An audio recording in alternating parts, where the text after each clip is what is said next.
A sentence has been handed down of 63 months to former anonymous member Barrett Brown, who has been held for more than 30 months. I'll give you the background on the story, and I think a lot of people are actually misunderstanding what the sentence is for. Back in September of 2012, Barrett Brown was arrested by the FBI for allegedly threatening a federal agent in a video posted to YouTube. And in October of 2012, after being held for 2 weeks without charges, he was indicted of charges on charges of making an online threat, retaliating against a police officer, and conspiring to release personal information about a government employee. And after years of a legal battle here, the saga seems to have come to a close.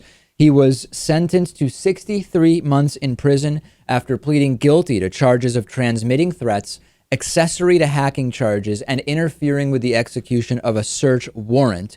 Brown's legal team talked about this in the run-up to the sentencing as, quote, "This breaks down to uploading YouTube videos that contained unfortunate statements, efforts to redact sensitive emails that had been procured by hackers, and hiding laptops in a kitchen cabinet." I have mixed feelings about this because, on the one hand, the initial reason that Barrett Brown came to the attention of authorities is one that is of a significant concern to other journalists, which is that if you inadvertently transmit or repost something that others have published, right? You did not leak information or obtain it, but you simply, even as simple as reporting on it and posting a link, you could potentially be charged. And that is a huge, huge concern. But that is not actually what Barrett Brown was sentenced for.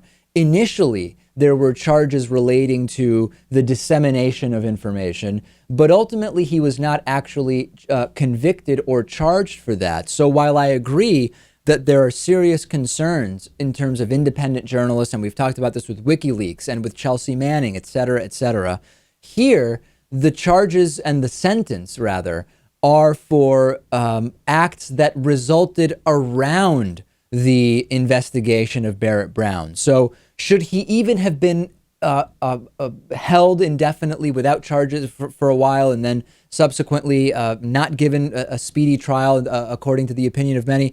Of course not. And the initial reasons that the authorities started investigating him are questionable. But subsequently, he did commit the acts he was ultimately charged with, prosecuted with, and convicted of. So this is a complex scenario.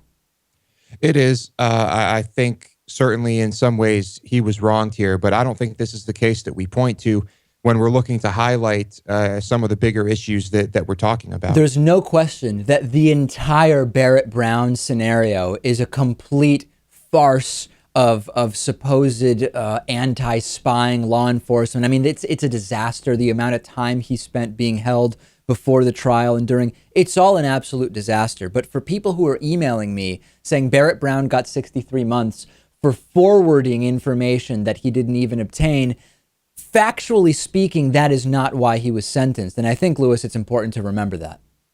Yeah, you have to make that distinction. We're not saying that there was no wrongdoing here. Of course. But there is, of course, some legitimacy to this conviction.